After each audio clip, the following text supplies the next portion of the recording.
గురించి ఆయన ఎందుకు అప్పుడు అలా అన్నాడు కాబట్టి బీజేపీ అన్నది కాబట్టి బీజేపీ నిజాయితత్వంగా పనిచేస్తుందని మాత్రం దేశ ప్రజలు అనుకోవట్లేదు. దేశ ప్రజలు నిర్ణయాన్ని ఆల్రెడీ 400 పార్ అన్నదానికి ఆయననే పార్ చేసే పరిస్థితి తెచ్చుకున్నాడు మోడీ గారు.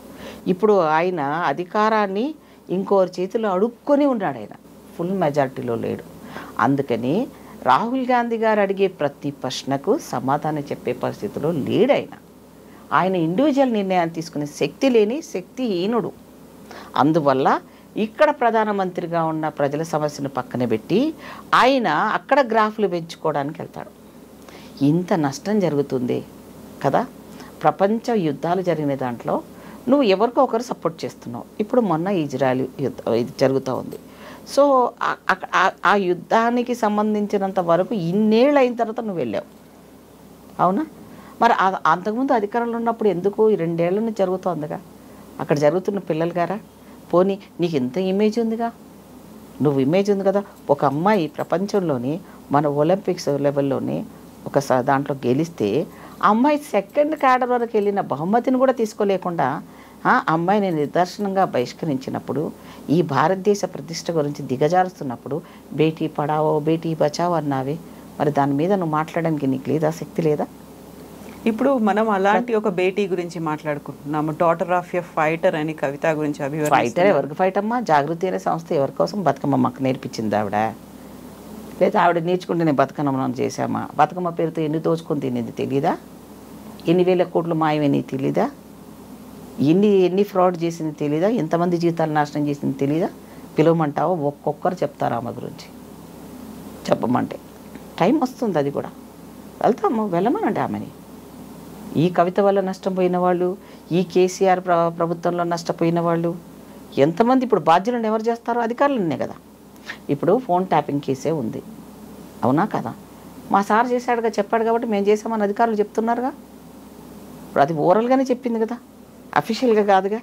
మరి నువ్వు అధికారంలో అప్పుడు నువ్వు ఎవరిని వాడుకున్నావు, యంత్రాంగాన్ని ఎలా మిస్యూజ్ చేసావు, ఎన్ని తప్పులు చేసావు, ఇప్పుడు ధరణిలో ఎన్ని లోపాలు మేము గుర్తుపడుతుంటే ఆ ధరణిలో ఉన్న రైతు కష్టాలను కానీ, ఆ లోకల్గా వాళ్ళ భూమి పట్టాన్ని కోల్పోయిన వాళ్ళ బాధలు చూస్తుంటే తల్లి ఏడుపు వస్తుంది మనకి. నువ్వు ఎవరికి కాపు కాచావునైనా ఇన్ని రోజులు? నువ్వు కవితమ్మ విషయంలో బీఆర్ఎస్ బీజేపీ వేరు అని, బీజేపీ మాకు బీజేపీ కాదు, మేము కాదు వాళ్ళతో ఉన్నది పొత్తు, కాంగ్రెస్ వాళ్ళే పొత్తే అంటే మాకెందుకురా బాబు? ఇప్పుడు వాళ్ళతో మాకేం పని? మరి మాకేం పని? మా రాష్ట్రంలో మాకు ఉందిగా ఒక ముఖ్యమంత్రి గారు, ఒక కేంద్ర ప్రధాని మంత్రికి ఏది రిక్వెస్ట్లు పెట్టుకోవాలో, ఈ రాష్ట్రానికి ఏమేమి ఇవ్వవలసినవనే తీసుకురావడంలో వెళ్తాడు అంతే. మాకేం మ్యాచ్ ఫిక్సింగ్ లేవు మీలాగా. నువ్వు వెళ్ళి నీ ఒక ఎంపీ టికెట్ను కూడా గెలిపించుకోలేనంత అసమర్థత కేసీఆర్దా? చెప్పు, ఎందుకు ఒక్క ఎంపీని కూడా గెలిపించుకోలేకపోయారు? ఇంతమంది తీసుమార్కారులు కదా వీళ్ళంతా. మరి ఎందుకు గెలవలేదంటే వాళ్ళకి ఇంటర్నల్గా వాళ్ళకి సపోర్ట్ చేసి తన కూతుర్ని రిలీజ్ చేసుకోవడం కోసం వాడుకున్నాడు. ఇప్పుడు మళ్ళీ అదే వస్తుంది, కూతుర్ని రిలీజ్ చేసుకోవడానికి ఇంటర్నల్గా సపోర్ట్ అనుకుంటే న్యాయ వ్యవస్థ, ఒక పార్టీలు. ఇప్పుడు అమ్మా, నువ్వు సుప్రీంకోర్టు అంశాన్ని కోర్టు ద్వారా మీరు వాడుకోండి, మేము అక్కడ దానికి వెళ్ళటం లేదు. ఫస్ట్ పాయింట్, వాళ్ళు రాజకీయంగా కనుక మమ్మల్ని కనుక కెలికితే, మా జోలికి వస్తే, మమ్మల్ని దోషులుగా నిలబెట్టాలని వీళ్ళు కనుక ఏమన్నా మాట్లాడితే మేము ఊరుకునే ప్రసక్తి లేదు.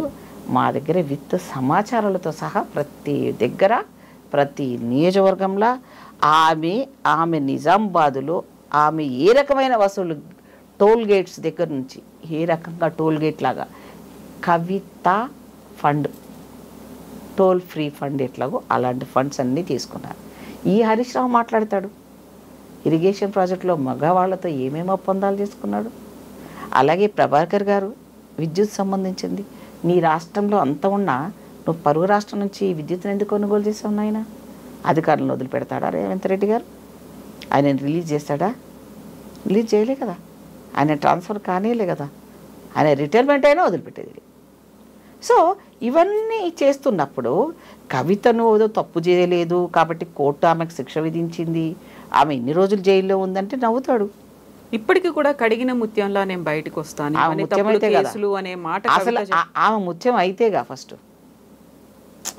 ముత్యాలలో కూడా రకరకాలు ఉంటాయి. ప్లాస్టిక్ ముత్యం ఆమె, ఆ ప్లాస్టిక్ ముత్యం జరసేపు వేడికి పెడితే కాలిపోతుంది. ఆ కాలిపోయిన లెవెల్లోనే ఇన్ని రోజులు వయసు వచ్చినావు నువ్వు ప్లాస్టిక్ ముత్యం తల్లి. నువ్వు ముత్యమే కాదు, మీ నాన్నన్నా నువ్వు ఆ డైలాగ్ వినడానికి మీ ఇద్దరికి బాగుంటుందేమో, కానీ మాకెవరికి ఎక్కట్లేదే. ఎవరమ్మా ఆమె పోతే మొత్తం ప్రజలంతా వెళ్ళిపోయి ఆమెకు స్వాగతం చెప్పారా ఎయిర్పోర్ట్కి? నువ్వు బాజాలు పెట్టి డబ్బులు కొట్టించుకుని నువ్వు తెచ్చుకున్నావు, మాకేం కర్మ బట్టి. నువ్వు కడిగిన ముత్యమా? కడిగిన ముత్యం అయితే బిచ్చం ఎందుకు అడిగావు? నా పిల్లల్ని కోసం నన్ను పంపించండి అని కోర్టుని ఎందుకు అడిగావు? నువ్వు తప్పుని చేయని దానివైతే నువ్వు నన్ను నా మీద ఎన్ని రోజులైనా సరే నేను శిక్ష పడతా, పర్వాలేదు, నేను ఏ తప్పు చేయలేని అడగలేదు ఎందుకు? అమ్మ, మీరు ఇప్పుడు ఒక మాట అన్నారు, కడిగిన ముత్యం, నేను బయటికి వస్తాను అని చాలా క్లియర్గా తను చెప్తున్నప్పుడు తను చెప్పినటువంటి ఇంకొక మాట వడ్డీతో సహా చెల్లిస్తాం, నేను ఇప్పుడు జగమొండి లాగా తయారయ్యాను అనేది. ఆ వడ్డీతో సహా చెల్లించేటువంటి వార్నింగ్ ఎవరికని మీరు అనుకుంటున్నారు?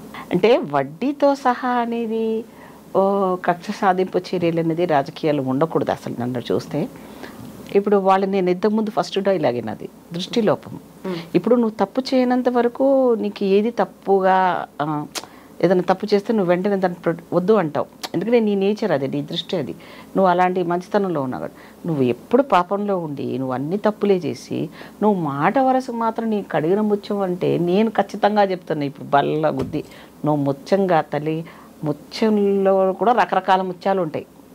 ఆర్టిఫిషియల్ ముత్యము, ఈమె ఆర్టిఫిషియల్.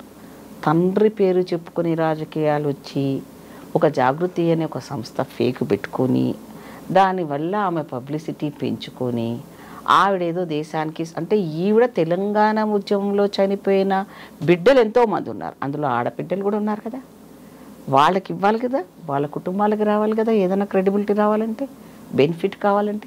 నీకెందుకు వచ్చింది? ఒక ముఖ్యమంత్రి కూతురుగా వచ్చింది. అయితే ఇంతకాలం ఇప్పుడు నువ్వు కడిగిన ముత్యం అని నువ్వు డైలాగు, నువ్వు నన్ను కక్ష సాధింపుతో ఉన్నది వచ్చినాక వడ్డీతో సహా సినిమా డైలాగా? సినిమాకి నడుస్తాయి, నీకు ఒరిజినల్గా నడవదు అసలు. నీకు ఆ డైలాగే నీకు అనర్హత. నువ్వు ముత్యం కాదు, ప్లాస్టిక్ ముత్యం నా దగ్గర. ఇంకొంచెం 4 రోజులు అయినట్టు ఇప్పుడు ఎలా బయటకు వచ్చింది? ఆకారం చూసావా మనిషిని? నువ్వు అంత బాగా ఉంటే నీ హెల్త్ అంత బాగా సహకరించాలి కదా, ఎందుకు డౌన్ అయ్యావు? ఆ బాధ ఎందుకు మానసిక శోభ అనుభవించావు? ఎందుకు ఆధ్యాత్మికమైన చింతనలోకి పోయావు? మరి నువ్వు ఆధ్యాత్మికంగా వెళ్ళిన దానికి కచ్చలు కారుణ్యాలు ఇవన్నీ ఉండకూడదు కదరా. అంటే అక్కడున్నప్పుడు ఒక వేషము, ఇక్కడికి వచ్చినాక ఒక వేషం డైలాగా. అంటే నీ దాంట్లోనే డ్యూయల్ క్యారెక్టర్స్ ఎంత బాగా కనబడుతున్నాయి చూడు. ఇంతకాలం కవిత లోపల ఉంది, బయటికి రాలేదు కాబట్టి కేసీఆర్ కూడా బయట ప్రజల మధ్య తిరగలేకపోయారు, ఒక రోడ్ మ్యాప్ అనేది చేసుకోలేకపోయారు. ఇప్పుడు కవిత వచ్చింది కాబట్టి ఆ బూస్ట్తో కేసీఆర్ బయటకు వస్తున్నారు, రుణమాఫీ గురించి మాట్లాడతారు, రైతుల సమస్యల గురించి పోరాడతారు, ఒక రోడ్ మ్యాప్ అనేది వేసుకున్నారని. వేసుకునియండి. ఇప్పుడు జనాలను ఎలా తయారు చేశాడు ఆయన? ఉద్యోగాలు వద్దు, రైతు బంధు, డబ్బున్న వాడికి అప్పుడేదో నక్సలైట్లు ఉన్నప్పుడు 100 ఎకరాలు అంటే ఏవైతే ల్యాండ్ సీలింగ్ యాక్ట్ కింద కానీ నక్సలైట్ల భయం కానీ ఆ రోజు ఉన్న పెద్ద పెద్ద ఎకరాలు కలిగిన భూస్వాములుగా ఉన్న జమీందారు వ్యవస్థలో ఉన్న వాళ్ళు, ఈ అప్పర్ క్యాస్ట్లో ఉన్న వాళ్ళు ఎకరాలు దోచుకొని దాచుకున్న వాళ్ళు ఎవరైతే ఉంటారో వాళ్ళందరినీ మళ్ళీ కేసీఆర్ తీసుకురావడానికి ఆయన ఒక ప్రోగ్రాం పెట్టుకున్నాడు. పెట్టుకొని దానికి ఒక రైతు బంధు అని పెట్టాడు. అంటే 1000 ఎకరాలు ఉన్నోడికి 100 ఎకరాలు ఉన్నోడికి వాడే పక్కా రైతు, కౌలుదారులు రైతులు కాదు, నేను వాళ్ళకి మాత్రమే సాయం చేస్తాను, వాళ్ళకే లక్షలు ఇస్తానని ఒక బిస్కెట్ బిచ్చం వేసినట్టు పేద రైతులకు ఎకరానికో 2 ఎకరాలకో డబ్బులు వేశాడు. అంటే ఏంటి? మీరు అవి తిని మూసుకొని గమ్మునుండండి, నేనే మీకు ఇస్తున్నాను అంటే పెట్టింది పెద్దది వాళ్ళకి. అవునా? నువ్వు ఎన్ని వేల భూములన్నీ ఆక్యుపై చేసావు, ఎన్ని మన ప్రభుత్వ భూములు అమ్మావు, ఆక్షన్ వేసావు, ఆ డబ్బులు అనేవి లెక్కేదినైనా మరి అవన్నీ ఇక్కడ పోయాయి, ఎన్ని డైవర్ట్ చేసావు? ఎప్పుడో ఆడిట్, ఇప్పుడు మనకి ఆడిట్ రిపోర్ట్ అని ఉంటుంది కదమ్మా, ఆడిట్ అండ్ కంట్రోలర్ జనరల్ ఉంటుంది, కాక్ రిపోర్టు ఇచ్చిన నివేదిక ఉంటుంది. నువ్వు చెప్పొద్దు, నేనే చెప్పొద్దు, జనాలకు ఆ రిపోర్ట్ పెడితే చాలు. కేసీఆర్ ఎన్ని నిధులను డైవర్ట్ చేశాడు, ఎక్కడెక్కడ పెట్టాడు, ఏమేమి ఇస్తానన్న వాగ్దానం నెరవేర్చలేదు. అసలు ఒక సిస్టమ్ రావాలి. ఎలక్షన్ కమిషన్కి ఒక ప్రత్యేకమైన అధికారాలు ఇవ్వాలి. అది ఎలాంటి అధికారాలు అంటే, ఇప్పుడు అమెరికా లాంటి దేశాల లోపల ఒక ఎలక్షన్లో ఒక్కొక్కరు ఒక్కొక్క సబ్జెక్ట్ మీద ప్రయారిటీ తీసుకొని మాట్లాడతారు జనాలు, పెద్ద స్పీచ్, టీవీలో డిస్కషన్స్ వింటూ ఉంటారు జనాలు.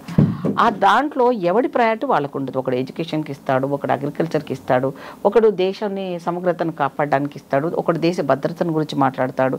ఇలాంటి అన్ని అంశాలు ఉంటాయి. మరి మనకు ఆ సబ్జెక్టులు ఏమీ లేదు, అన్ని ఫ్రీ ఇస్తానంటే వేసే జనాలు. అసలు రాష్ట్ర బడ్జెట్ ఎంత, నీవు అందులో ఆదాయం ఎలా వస్తుంది, నువ్వు ఎలా రిసోర్సెస్ క్రియేట్ చేస్తావు అని అడుగుతారు అక్కడ ప్రజలు. ఇప్పుడు నువ్వు అగ్రికల్చర్ ఉంది, నువ్వు నంబర్ 1 అగ్రికల్చర్ చేస్తాను అన్నావు అనుకో, అసలు నీకు రాష్ట్ర బడ్జెట్ తెలుసు కదా.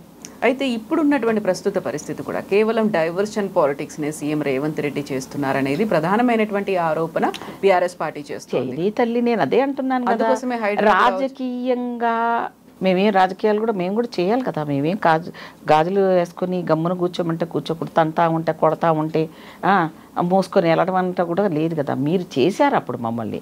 మేము ప్రజల తరఫున ఒక వాయిస్గా వెళ్దామంటే మమ్మల్ని ప్రజా వాయిస్ని వినిపించే అవకాశాన్ని కలవలేదే. పతంగులే కూసవా చాలా మాట్లాడుతున్నావు అన్నారు, కూర్చోలేవా, మీడియాని బ్యాన్ చేసిన అవి లేవా, ప్రతిపక్షంగా ఉండి మాకు అసెంబ్లీ 2 రోజులు కూడా పెట్టకుండా ఉండలేదా, ఈ పార్టీలో గెలిచిన వాళ్ళని ఆ పార్టీలో కలుపుకున్నప్పుడు అప్పుడు నీతి నియమాలు లేవా నీకు. ఇప్పుడు ఆ వాళ్ళంతా నీ పార్టీలో ఉన్నవాళ్ళు నీకు తప్పు అని హరీష్ రావు లాంటి వాళ్ళు మాట్లాడడము ఎంతవరకు సమాజం. అసలు జనాలు చెప్పులు తీసుకొని కొట్టాలి. ఈ చట్టాలు, ఈ కోర్టులు, ఇవన్నీ వ్యవస్థ, ఇవన్నీ పక్కన పెట్టండి తల్లి. జనాలు ఈ పార్టీ మీద నువ్వు గెలిచావు, మీకు నేను ఓటేశాము. ఎప్పటి వరకు జనాల్లో చైతన్యం రాదు, ఒక పుష్పలీలగా నేను పడుతున్న బాధ చెప్తున్నా. నేను కాంగ్రెస్కి ఓటేశాను, ఏ పార్టీకి ఓటేసావు, ఒక ఎమ్మెల్యే అయ్యావు. వచ్చిన తర్వాత అక్కడ రిజల్ట్ నెగిటివ్ వచ్చి నీ పార్టీ అధికారం రాకపోతే నువ్వు వెంటనే అధికారంలో ఉన్న పార్టీకి వచ్చినప్పుడు ఎవ్వరు తననవసరం లేదు. ఊరి జనాలు గ్రామాల్లో చెప్పులు దగ్గర పెట్టుకొని చీపురు గట్టలు తీసుకొని ఒరే నీకు మేము ఈ పార్టీని వేస్తే నువ్వు ఎట్టబోయినవురా. మరి అదే మాట ఇప్పుడు కాంగ్రెస్ లో జాయిన్ అవుతున్నటువంటి బీఆర్ఎస్ ఎమ్మెల్యేలకు కదా కదా కదా ఇప్పుడు వాళ్ళు హరీష్ రావు గారు పొట్లో వేస్తున్నాము, అది చట్టపరంగా రానివ్వండి చూద్దాము. రైట్, ఒకవేళ కోర్టు తీర్పు ఇచ్చింది అనుకోండి, మేము తప్పు చేసామనుకోండి, కోర్టు మాకు చెప్పింది అనుకోండి, రైట్, మేము వదిలేయడానికి రెడీగా ఉన్నాం. వాళ్ళని నిర్దాక్షిణంగా పార్టీ యాక్షన్ తీసుకోవడానికి కూడా రెడీగా ఉంటాం. ఇప్పుడు నీకు తప్పు అప్పుడు అనిపించింది, ఇప్పుడు మాకు తప్పు అన్నది కూడా మాకు కూడా కొంత టైం, మేము రాజకీయాలు చేస్తున్నాం మేము కూడా. సో చాణక్య నీతి నీకు ఒక్కడికే కాదు నేనా, మాకు కూడా తెలుసు అది. అలాగే చాణక్య నీతిలో ఉన్న చాణక్యుడు లాంటి వాడు కూడా ఒకసారి మరి ఎంత అవసాన దశలోకి వెళ్ళిపోయాడో చదువుకుంటే తెలుస్తుంది. మరి నీవే మేధావివే రాజకీయంగా. ఇప్పుడు కవిత బయటకు వచ్చిన తర్వాత బీఆర్ఎస్ పార్టీ తన స్ట్రాటజీని మార్చుకుంటోంది, వ్యూహాత్మకంగా మళ్ళీ ముందుకెళ్ళాలని కేసీఆర్ కూడా రోడ్ మ్యాప్ వేసుకుని బయటకు వస్తున్నారు. తిరగని తల్లి మేము వెంటనే ఒకందుకు మంచిదే. ఇప్పుడు దొంగ నరిచాడు కదా, నువ్వు ఇవన్నీ మేము కాగ్ రిపోర్ట్లు ఇస్తాం. అప్పుడు నేను పార్టీ గురించి మంచి జరిగిన పార్టీని కూడా చెప్పుకోవాలి. నేను తెలుగుదేశంలో ఉన్నాను. అప్పుడు జన్మభూమి ఏ గ్రామ పంచాయతీలో ఎన్ని ఇరిగేషన్ ఉన్నాయి, ఎన్ని వాటర్ ట్యాంకులు కట్టాము, ఆ గ్రామ నిధులు ఏంటి, ఖర్చు పెట్టినవి ఏంటి, మిగులు ఏంటి అని ఒక డిస్ప్లే బోర్డు పెట్టాము మేము. రైట్, ఇప్పుడు మా పార్టీకి వచ్చిన తర్వాత మేము కూడా ఆ డిస్ప్లే పెడతాం. ప్రతి రాష్ట్రం లోపల, ప్రతి దేశంలో, ప్రతి నియోజకవర్గంలో, ప్రతి గ్రామ పంచాయతీలో పెడతాం. పలానా ఇరిగేషన్ శాఖలో మేము ఆ రోజున్న దాంట్లో కేటాయించిన డబ్బుల్లో ఈ కాగ్ రిపోర్ట్ ప్రకారం ఇట్లా పెట్టినామని ప్రజల ముందు పెడతాం. మేము ఏం చెప్పనవసరం లేదు, వెళ్ళు ఆ రిపోర్ట్ పట్టుకొని ఆన్సర్లు చెప్పు. ఇప్పుడు మేము కాదుగా ఇచ్చింది, అది కాంగ్రెస్ పార్టీ ఇచ్చిందా. ఎలాంటి మార్పులు రావంటారా రాష్ట్ర రాజకీయాల్లో కవిత బయటకు వచ్చింది? అమ్మా, ప్రతి పార్టీలో ఉన్న వాళ్ళు ఒక తప్పు చేస్తున్నారు. అది నా పార్టీ అన్నీ కూడా. ఎప్పుడైతే డబ్బులు ఇచ్చి జనాలను తీసుకొచ్చి మీటింగ్లు పెడుతున్నారో ఆ జనాలు చాలా తెలివైన వాళ్ళు అయిపోయారు. ఎలా, ఈ షర్ట్ ఇప్పేసి ఈ కండువా మార్చి వాడు నెక్స్ట్ వెహికల్ వస్తుంది, ఆ వెహికల్లో ఇంకో మీటింగ్కి వెళ్ళిపోతున్నాడు. వాళ్ళ తప్పు కాదు అది. ఎందుకు తప్పు కాదంటే వాడి పేదరికం. ఆ రోజు వాడికి ఆ రోజుకి నాకేమొస్తుంది, నా పొట్టకేమొస్తుంది, నా పిల్లలకి ఏమొస్తుందని వాడు ఆ పార్టీని వాడుకున్నప్పుడు మేమెందుకు వాడుకోనన్న చైతన్యం జనాల్లో వచ్చి. రైట్, ఒక పక్కన అది ఆలోచిస్తే, రెండో పక్కన ఓటును అమ్ముకోవడం కూడా తప్పేని తెలిసినా వేస్తున్నారు చూడండి. ఆ తర్వాత తప్పులు జరిగినప్పుడు, తన ఇంట్లో జరిగినప్పుడు మాకెవ్వరు లేరా అని అడుగుతున్నప్పుడు అది ఎన్ని రకాలుగా పార్టీ లెవెల్లో జరిగి రూపాంతరాలు చెంది అన్ని పార్టీల వాళ్ళు వచ్చి 4 రోజులు టీవీ ఛానల్ ముందు మాట్లాడిన తర్వాత ఇక్కడ పోతారు, ఇవిడికి న్యాయం జరుగుతుంది అంటే అందులో వాళ్ళ తప్పు ఉంది, రాజకీయ పార్టీల తప్పులు ఉన్నాయి. ఎవరైతే జనాలను చూసి బలుపు అనుకొని గెలుస్తాననుకున్న వాళ్ళు ఇదే కేసీఆర్ మీటింగ్ పెడితే ఎన్ని వేల మంది రాలేదు మొన్న, మరి ఎందుకు గెలవలేదు? అవునా కదా? సో జనాలకి చాలా చైతన్యం వచ్చింది. ఆ చైతన్యం లోపల ఈ తప్పులు చెప్తాము, ఈ ఊర్లో ఇలా ఉండే, మీ సర్పంచ్ ఉండే, ఎంపీటీసీ ఉండే, సో వాళ్ళు ఈ తప్పులు చేశారు, మీరే నిర్ణయితలు. ఆ చైతన్యాన్ని ఏ గ్రామాల ప్రజలు ఎవరైతే ఎడ్యుకేటెడ్ ఉన్నా ఇప్పుడున్న తరం పిల్లలు ఎవరైతే కొంతమంది అయితే అయిపోయారు చైతన్యం, ఇట్లా బోర్డులు రాస్తున్నారు, మా ఊరికి రాకండి అని చెప్పులు కడుతున్నారు కొంతమంది, మా ఊళ్ళో ఎమ్మెల్యే వచ్చి చీపురు కూడా కొడతామని అంటున్నారు. ఇంకా అది చాలా ఎక్కువ రావాలి. ఇప్పుడు నువ్వు నేర్పిస్తే నేను నేర్పిస్తే రాదమ్మా. ప్రజాస్వామ్యంలో ఎవరు తప్పు చేసినా అది నీ పాట నా పాట, ప్రశ్నించే వాయిస్ మీకుంది. ఆ ప్రశ్నించే దాన్ని నువ్వు పార్టీలకు అతీతంగా నువ్వు ఏ రోజైతే ప్రజాస్వామ్యాన్ని గుర్తించుకొని నీవు చట్టాలు పక్కన పెట్టు. ఆ రోజు ఎవరున్నారమ్మా? అప్పుడు ఏమైనా ఎలక్షన్స్ ఉన్నాయా? అప్పుడు ఆటవికం నుంచి వచ్చి ఒక గ్రామ సర్పంచే మొత్తం అన్నిటి గ్రామాన్ని నడిపించినప్పుడు ఇప్పుడు ఇంత పెద్ద వ్యవస్థలు వచ్చినాక కూడా ఇన్ని మిస్టేక్స్ ఎందుకు అవుతున్నాయి? సో ఎక్కడో ఒక దగ్గర ఫుల్ స్టాప్ రావాలి అంటే ప్రజా చైతన్యమే మెయిన్ తల్లి. ఆ చైతన్యం రానంత వరకు ఇప్పుడు మనం ఏం చేస్తాం తల్లి? ఇప్పుడు నాకు జరుగుతుంది, నీకు జరుగుతుంది, నువ్వు మీడియాలో ఉన్నా నీకు అన్యాయమే జరుగుతుంది, నువ్వు ఇంటికి వెళ్ళాలన్న భయమే, నా పిల్లలు ఇంటికి పోతున్నారో జాగ్రత్తగా వస్తున్నారో లేదో నాకు భయపడాల్సి వస్తుంది. సో ఈ భయం అనేది ఎందుకు వస్తుంది? అందరి తప్పు ఉంది కాబట్టి దీన్ని అందరూ కలిసి ప్రక్షాళన చేస్తేనే తప్ప దీనికి ఎక్కడో కూడా పరిష్కారం రాదు. నిజమైన ప్రజాస్వామ్యానికి అర్థం తెలియదు. ఎందుకమ్మా కోర్టులు ఇన్వాల్వ్ అవ్వాల్సిన పరిస్థితి ఎక్కువ వస్తుంది? ఎందుకు ముట్టికాయలు వేస్తున్నారు అంటున్నారు? దానికి అసలు పని లేదు. నిజంగా చెప్పాలంటే నీ గ్రామంలో నీ ముందు జరిగిన దాన్ని నువ్వు డబ్బులకు అమ్ముడు పోయి న్యాయాన్ని అమ్ముకుంటున్నావే నువ్వు కదా. మరి నీ బిడ్డకు జరిగినప్పుడు మాత్రం, నీ ఇంట్లో జరిగినప్పుడు మాత్రం నువ్వు అడుగుతున్నావే, అది ఎంతవరకు సమంజసం? సో రాజకీయాలు చేయాలన్న వాళ్ళు రాజకీయాలు చేస్తూనే ఉంటాం. అందులో వాళ్ళు చేశారు కదా, నువ్వెందుకు చేసావు, నువ్వు బాగుండు అంటే నీ దగ్గర నుంచే నేర్చుకున్నాం కొన్ని, రైట్? సో మేమేంది మామూలుగా వచ్చేసి మేము ఏదో ఆర్గనైజేషన్స్ పెట్టుకున్నాము, లేకపోతే మేము ఏదో సర్వీస్ మాత్రం ఓరియంటెడ్ అండి, మీరు కొట్టినా కొట్టించుకుంటాం, తిట్టినా తిడతాం అంట కాదు. కొట్టిన వాడిని వదిలిపెట్టాం, తిట్టిన వాడిని వదిలిపెట్టాం. ఎక్కడ ఏది వాళ్ళు ఎన్ని వాడారో అంతకన్నా మాకు కూడా వాడడం వచ్చు. మేము ఇంకా చాలా సీనియర్ పార్టీ, మేము చాలా రాజకీయాలకు స్వాతంత్రం తెచ్చినప్పటి నుంచి ఇప్పటి వరకు జీవితాలను త్యాగం చేసిన సోనియమ్మ వరకు కూడా ఇప్పటి వరకు రాజకీయాలు ఉండగలుగుతున్నారు. ప్రజలు రాహుల్ గాంధీ గారి పాదయాత్రను మెచ్చుకున్నారు అంటే ఎందుకు వస్తుంది ఆ స్పందన? గెలుపు ఓటంలే ప్రయారిటీ కాదు తల్లి.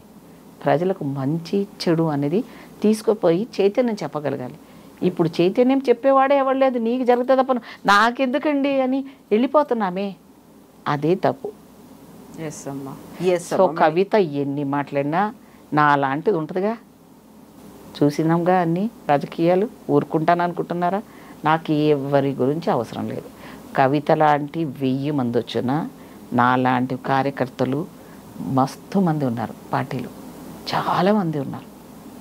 ఏ ఊర్లో ఆ ఊర్లో కవితమ్మ బండారం బయటపెట్టడానికి రెడీగా ఉంటారు. సో బోల్డ్ అన్ని అంశాలు అయితే భవిష్యత్తులో జరగబోతున్నాయి రాజకీయంగా. మళ్ళీ మాట్లాడుకుందాం. వెయిట్ అండ్ సీ, మజా ఆయగా. అవి తెలంగాణ కేసీఆర్ పులా, కాగితం పులా, ముత్యమా, ప్లాస్టిక్ ముత్యమా, కేటీఆర్ టాలెంటెడా, మా రేవంత్ రెడ్డి టాలెంటా, లేకపోతే ప్రజలు తెలివిగల వాళ్ళ, ప్రజలకు తెలివి లేదా, వీళ్ళే నేర్పిస్తేనే నేర్చుకుంటారా అనేది వెయిట్ అండ్ సీ. అంతే. ఎస్ అమ్మా, thank you so much. Thank you తల్లి. Thank you.